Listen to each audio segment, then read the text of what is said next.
Vou fazer uma pergunta aqui que acho que não agrada a nenhum dos lados, mas é cartas na mesa, eu poderia dizer assim, uma pergunta cartas na mesa. Porque eu acho que essa lógica maniqueísta, que de um lado, políticos pragmáticos, né, que são os políticos do centrão, aí representam no imaginário coletivo o mal, né, que está sempre como moeda de troca, querendo cargo ou dinheiro. De um lado, um governo que sempre, né, seja ele de direita ou de esquerda, nessa lógica maniqueísta aparece como o bem, que está tentando fazer algo. O que acontece? Esses parlamentares, muitas vezes, eles são a ligação muito mais direta, Caio. Sim. Com a comunidade, com o problema da comunidade. Então, muitos dos deputados, para citar um exemplo, são eles que conhecem ali a necessidade. Quando eles pegam esse dinheiro, eles apontam para o governo, olha, você precisa gastar aqui e aqui, porque eu estou olhando muito mais de perto. Claro que tem a lógica de estou acenando para a minha base, mas também estou olhando muito mais de perto. A gente não deveria discutir isso de forma com muito mais sinceridade, muito mais clareza para a gente resolver esse problema e até esse mal-estar que se cria? Eu acho que, da forma como você colocou, a gente tem dois cenários polarizados, né? A pior interpretação possível e a melhor interpretação possível. Então, eu estou fazendo a melhor interpretação. As duas, porque você citou as duas, né, na sua fala. Então, eu acho que assim, a síntese disso é que o comportamento humano ele é repleto de nuances. Né? Então, a gente aponta aqui no debate, enfim, formas de enxergar, perspectivas, né, ângulos, né, de observação, e as pessoas aí, conforme cada caso concreto, né, formam a sua opinião sobre partidos, parlamentares e por aí vai. E assim a gente enriquece, né, a discussão política aqui no Brasil. Só que uma coisa que é ponto pacífico aqui, né, tanto no meu discurso quanto no do doutor, é o seguinte: a gente está diante de um mecanismo de concentração e perpetuação do poder. Né? Isso é fato. Inclusive porque até na melhor interpretação possível, a consequência natural disso é um sufocamento da oxigenação política, porque você aumenta o poder político daqueles que já estão lá. Né? Então, e aí eu sempre lembro, né? Eu sou, como conservador, eu sou um cético. Então, eu sempre vejo da seguinte perspectiva: geralmente a principal preocupação de um político é a sua eleição. A segunda preocupação é a sua reeleição. A terceira preocupação desse político, eu não sei qual é, mas ela certamente está um pouco distante das duas primeiras. Então, assim, dentro dessa lógica, né, não existe interesse nenhum em mexer nesse sistema. Olha só o que está sendo feito no Congresso Nacional. Aqui eu vou provocar e ampliar um pouco a discussão com base no noticiário que a gente viu. A gente está diante de uma proposta de emenda constitucional, certo? Que praticamente afasta os militares do Poder Executivo. Quando a gente pega as pesquisas, eu peguei uma aqui do índice PEC de confiança nas instituições, olha só que curioso. Você vai ter as Forças Armadas, certo? Com 66% de índice de confiança. Né?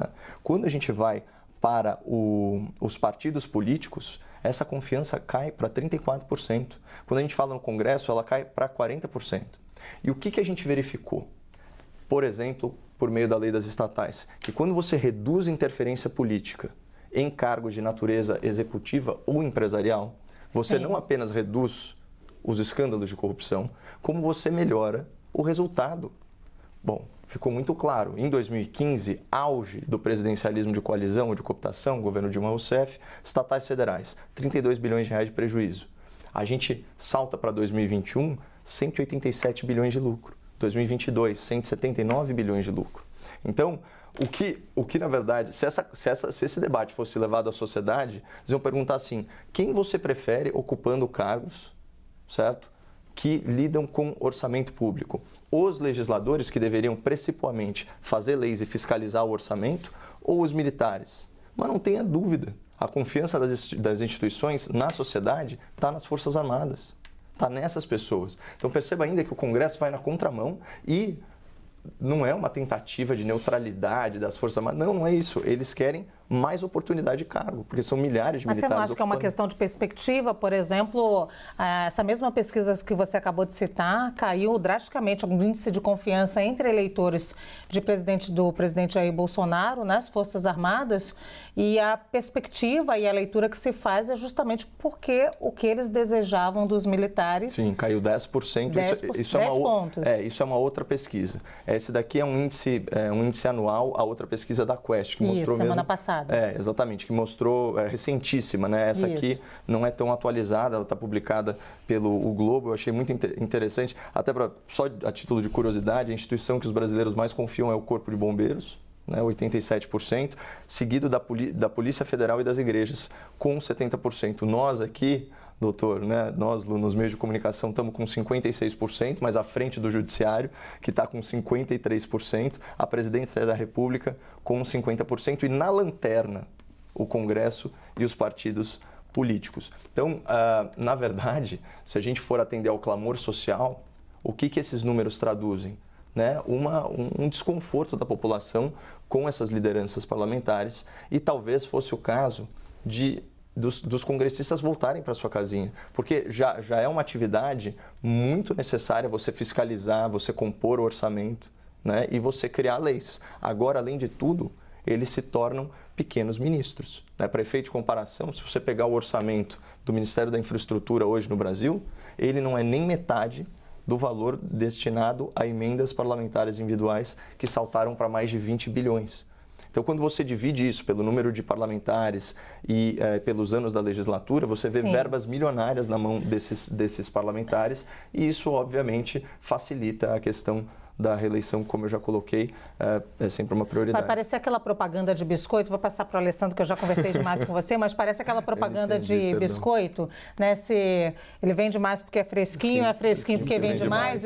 Em que momento os políticos perderam essa credibilidade, né? E aí a gente acaba falando sobre tudo isso aqui. Eles primeiro fizeram escolhas erradas, e aí perderam a credibilidade, e a gente não tem mais acabam fazendo as escolhas erradas, a gente não sabia, eu já nem sei mais o que eu estou falando aqui. Mas olha, eu me enrolei com a propaganda. A gente entendeu a ideia. Então, eu acho, eu confesso assim, o Caio foi falando, eu fui pensando, lembrei aqui do Uruguai, porque no Uruguai, eu me lembro que não muito tempo atrás teve até um militar que fez uma opinião política, falou uma opinião política, e ele foi punido por isso, lá no Uruguai. E se a gente pegar os índices do Uruguai, eu não tenho aqui de cabeça, eu nem pesquisei nem nada do gênero, se a gente pegar os índices de satisfação na América Latina, a gente vai ver que o Uruguai tem um índice alto de satisfação com relação à política, embora, lógico, não é um país perfeito, tem vários problemas, mas comparado ao resto da América Latina, o índice é superior. E aí, quando você vai analisar a perspectiva uruguaia, você verifica lá, olha, veja, políticos tem em todos os locais. Mas por que lá a democracia parece ser um pouco melhor visualizada? Né? Então, acho que a gente pode... acho que o Caio está tocando aqui numa questão que é o seguinte, a gente pode identificar todos os problemas na democracia brasileira.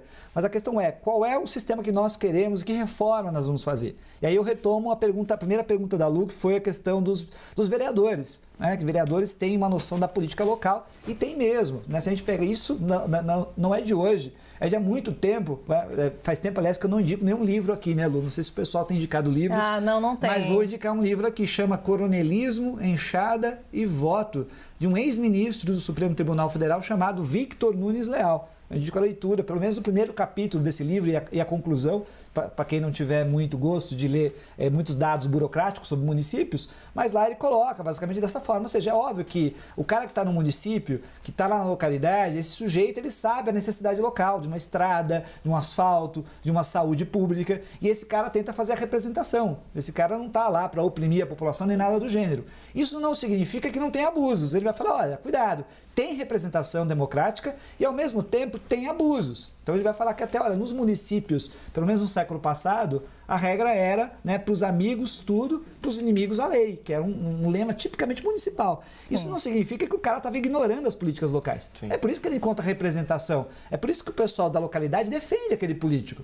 A questão é como reformar o sistema a ponto de enxergar essas demandas, essas carências. E essas carências, eu acho que elas são propositais, elas geram esse caráter clientelista. Então, quando você Sim. cria uma zona de uma cidade onde não tem nada, e dá direito de voto para todo mundo que está lá. O deputado reina ali, né? Claro, o parlamentar. É funcional a carência, isso é verdade. Ou seja, na medida que você dá maior serviço público, qualidade de vida, isso se perde um pouco. Então, eu acho que é histórico, mas o que a gente está discutindo mesmo é uma reforma do sistema. Como é que eu neutralizo isso? Como é que eu construo uma cidadania ativa, mais forte e consciente, né, que crítica com relação aos abusos e que as suas demandas sejam atendidas, que é a grande disputa social que a gente tem.